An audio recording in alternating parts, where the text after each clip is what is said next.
Louange à Allah qui a envoyé son messager avec la guidée et la religion de vérité, afin de faire sortir l'humanité de l'obscurité, dissiper toute ambiguïté et la faire triompher sur toute autre croyance erronée. Je témoigne qu'il n'y a de divinité digne d'être adorée qu'Allah, l'unique sans égal ni associé. Et je témoigne que Mohammed a eu le salut et la paix est son serviteur et son envoyé. Lui qui nous a laissé sur une voie en toute clarté, et ne s'en égare que le damné. Qu'Allah fasse ses éloges auprès des anges rapprochés, ainsi que ceux de sa famille purifiée et ses frères prophètes et envoyés, ses compagnons bien guidés, et tous ceux qui emboîteront le pas avec eux sur la voie du monothéisme pur jusqu'au jour où l'on sera ressuscité. Suite à quoi, faire dans la foi la lampe la plus éclairante dans ce monde plein d'obscurité, la monture la plus efficace dans cette vie parsemée de difficultés, et la provision intarissable pour le grand voyage vers l'éternité n'est autre que la foi et la piété. Ô vous qui avez la foi, si véritablement vous craignez Allah, il vous accordera la faculté de discerner le bien du mal, effacera vos méfaits et vous pardonnera. Certes, Allah est détenteur de l'énorme grâce. Sourate 8, verset 29. Serviteurs d'Allah, nous nous attaquons aujourd'hui à la croyance aux superstitions. Il y en a parmi les hommes qui sont fortement attachés aux superstitions, croyant fermement que certaines personnes, certains objets, dates, périodes, chiffres ou lieux sont des porte-bonheur ou des porte-malheur. Ainsi, il faut un amour idolâtre à ces personnes, objets, lieux, dates, périodes ou chiffres, croyant que le bonheur qui les a atteints provient de cela et non de la grâce d'Allah. Ou alors ils détestent ardemment ces personnes, objets, lieux, dates, périodes ou chiffres, croyant que le malheur qui les a frappés provient de cela et non du décret d'Allah le Très-Haut, rejetant ainsi la foi au destin. Ils oublient et ignorent que tout bienfait qui les a touchés n'émane que de la grâce d'Allah, et que tout malheur qui les a frappés ne relève que du décret d'Allah, soit à cause de leurs péchés afin de les rappeler à l'ordre, ou alors en tant qu'épreuve, afin d'être pour eux une expiation et un élèvement en degré dans l'échelle de la foi, et ainsi qu'auprès d'Allah. À cause de ces croyances superstitieuses, les infidèles voyaient en des personnes de bien telles que les prophètes et les croyants, des personnes de mauvais augure et de porteurs de malchance. Chaque fois qu'un malheur les frappait, ils ne se rendaient pas compte que cela était dû à leur péché pour leur acharnement contre les envoyés d'Allah. Allah le Très-Haut dit de Pharaon et de son peuple: si un mal les atteignait, ils voyaient en Moïse et ceux qui sont avec lui un mauvais augure. En vérité, leur sort ne dépend uniquement que d'Allah, mais la plupart d'entre eux ne savent pas. Mes frères dans la foi, parmi les croyances superstitieuses des polythéistes de l'époque du paganisme et de l'ignorance, la Jahiliya, avant l'avènement du prophète Mohammed à lui salut et la paix, se trouve le fait de voir en le mois lunaire de Safar, ce mois dans lequel nous sommes, le 10e mois du calendrier lunaire. Ils voyaient en ce mois un mois de marque de mauvais augure et de malchance, ainsi que la journée du mercredi et du samedi. Ainsi, ils ne voyageaient pas durant ce mois ou durant ces jours-là, ne se mariaient pas et n'entretenaient aucune affaire, soi-disant que cela sera frappé de malchance. Le prophète a eu le salut et la paix a alors détruit ses croyances en disant: il n'y a pas de hadwa, ni de hibou, ni de safar, rapporté par Bukhari et Muslim. Il n'y a pas de hadwa, c'est-à-dire le rejet de la croyance en la contagion, pensant que les maladies ont un certain pouvoir mystique d'aller attraper les gens par elles-mêmes sans au préalable un décret d'Allah. Allah le Très-Haut dit: nul malheur n'atteint la terre ni pour personne qui ne soit enregistré dans un livre avant que nous ne l'ayons créé. Et cela est certes facile à Allah. Le prophète a dit le salut et la paix dit également: il n'y a pas de hibou, c'est-à-dire le rejet de la croyance selon laquelle si le hibou se pose sur le toit d'une maison, cela annonce la mort du chef de famille de cette maison ou l'un des habitants de cette maison. Il dit également: il n'y a pas de Safar, c'est-à-dire le rejet de la croyance selon laquelle le mois de Safar comporte une malchance.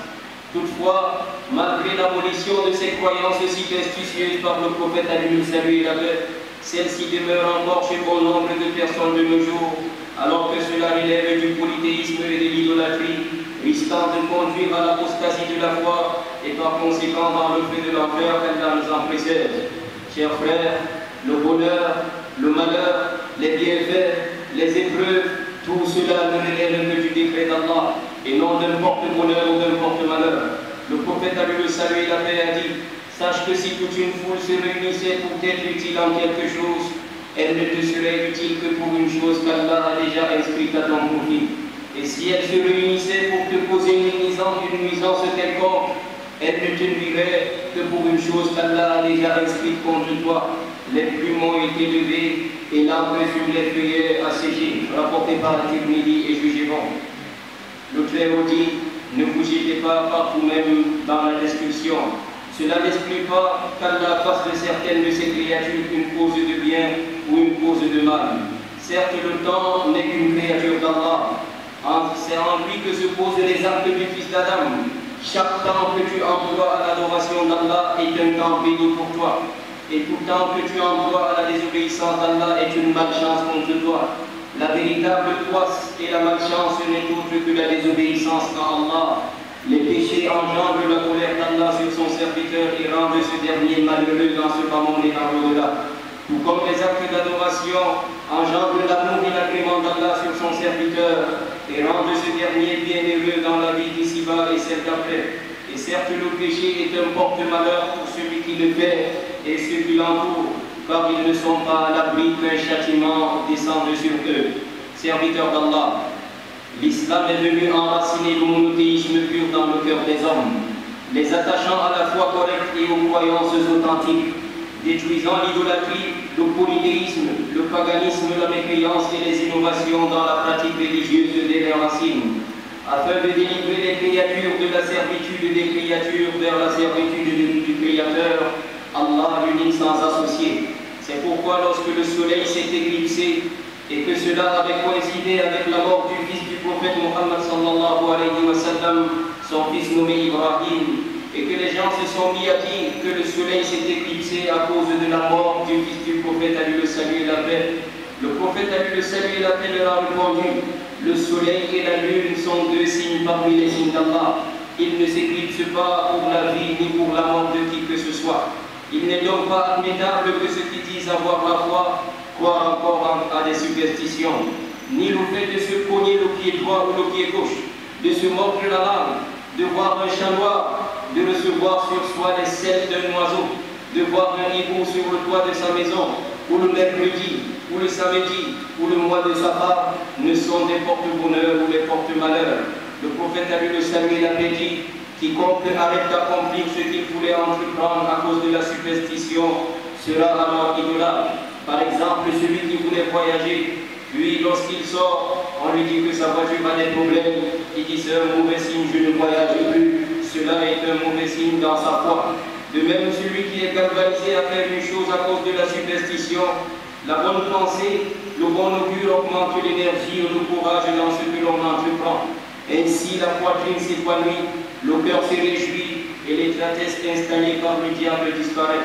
Anas ibn Malik, qu'Allah soit satisfait de lui, transmet du prophète Ali le salut et la paix, qui a dit: il n'y a pas de hadwa ni de forme de superstition, mais j'aime le bon augure. On lui demanda qu'est-ce que c'est, il dit: ce sont des paroles positives. Et selon Abdullah ibn Omar, le prophète Ali le salut et la paix a dit: celui dont la superstition l'a détourné de ce qu'il comptait faire, elle s'est rendue coupable du polythéisme. Il dit: ô messager d'Allah, comment expliquer cela? Il dit: c'est de dire: Allahumma la khayra illa khayruk, wa la khayra illa khayruk, wa la ilaha ghayruk. Oh Allah, point de bien si ce n'est le tien, point d'augure si ce n'est le tien, et point de divinité digne d'adoration en dehors de toi. Et dans le recueil d'Abu Daoud et Al-Bayhaqi, selon Urwa ibn Amir, le prophète a eu le salut et la paix. On a mentionné la superstition devant lui. Il dit alors: la meilleure chose c'est la bonne augure, c'est-à-dire la bonne parole et la bonne pensée, et que la superstition n'empêche pas le musulman de faire ce qu'il veut faire. S'il veut faire une chose et qu'il voit quelque chose qui lui déplaît, qu'il dise: Allahumma la ya'ti bil hasanati illa ant, wa la yadfa'u sayyi'ati illa ant, wa la hawla wa la quwwata illa bik. Oh Allah, n'apporte le bien que toi et nous protège du mal que toi, et il n'y a de force ni puissance qu'en toi. Et dans le recueil d'Al-Bukhari, le prophète a eu le salut et la paix a informé que 70 000 personnes dans sa communauté, quand on l'a interrogé sur ces personnes, il a cité 2-4 caractères, parmi lesquels il ne croit pas du tout aux superstitions. Qu'Allah nous accorde le don de vivre dans la foi correcte et de mourir en elle et de nous éloigner de tout ce qui peut l'entacher. Oh Allah, point de bien si ce n'est le tien, point d'augure si ce n'est le tien, et point de divinité digne d'adoration en dehors de toi. هذا وصلوا وسلموا على من أمرتم بالصلاة والسلام عليه فقد قال جل من قائل عليما إن الله وملائكته يصلون على النبي يا أيها الذين آمنوا صلوا عليه وسلموا تسليما اللهم صل وسلم وزد وبارك وأكرم وعنهم على عبدك ورسولك محمد صاحب الوجه الأنوار والجبين الأبهار وارض الله عن الأربعة الخلفاء الأئمة الحنفاء أبي بكر وعمر وعثمان وعلي وعن سائر الصحابة نبيك أجمعين وعن التابعين ومن تبعهم بإحسان إلى يوم الدين وأنا معهم بمنك وعفوك وكرمك يا أكرم الأكرمين اللهم إنا نعوذ بك أن نشرك بك ونحن نعلم ونستغفرك لما لا نعلم اللهم لا يهدي بالحسنات إلا أنت ولا يدفع السيئات إلا أنت ولا حول ولا قوة إلا بك اللهم لا خير إلا خيرك ولا خير إلا خيرك ولا إله غيرك اللهم اغفر لنا ذنوبنا إنا كنا خاطئين اللهم أعز الإسلام والمسلمين وأذل الشرك والمشركين اللهم إنك تعلم بنا من أنفسنا وتعلم بسوءنا منا ولمن أوصانا واستوصانا بالدعاء ولمن له حق علينا اللهم اعطنا سؤلنا وفوق سؤلنا يا جواد يا كريم يا أكرم الأكرمين اللهم اغفر لوالدينا وارحمهما كما ربونا صغارا ربنا اغفر لنا ولوالدينا وللمؤمنين يوم يقوم الحساب ربنا هب لنا من أزواجنا وذرياتنا قرة أعين واجعلنا للمتقين إماما ربنا لا تزغ قلوبنا بعد إذ هديتنا وهب لنا من لدنك رحمة إنك أنت الوهاب ربنا إنك جامع الناس ليوم لا ريب فيه إن الله لا يخلف الميعاد اللهم طهر قلوبنا من النفاق وأعمالنا من الرياء وألسنتنا من الكذب وأعيننا من الخيانة إنك تعلم خائنة الأعين وما تخفي الصدور اللهم آت نفوسنا تقواها وزكها أنت خير من زكاها أنت وليها ومولاها اللهم أرنا الحق حقا وارزقنا اتباعه وأرنا الباطل باطلا وارزقنا اجتنابه اللهم أحسن عاقبتنا في الأمور كلها وأجرنا من خزي الدنيا وعذاب الآخرة اللهم إنا نعوذ برضاك من سخطك وبمعافاتك من عقوبتك وبك منك لا نحصي ثناء عليك أنت كما أثنيت على نفسك اللهم اغفر للمسلمين والمسلمات والمؤمنين والمؤمنات الأحياء منهم والأموات إنك سميع قريب مجيب الدعوات ربنا آتنا في الدنيا حسنة وفي الآخرة حسنة وقنا عذاب النار عباد الله إن الله يأمر بالعدل والإحسان وإيتاء ذي القربى وينهى عن الفحشاء والمنكر والبغي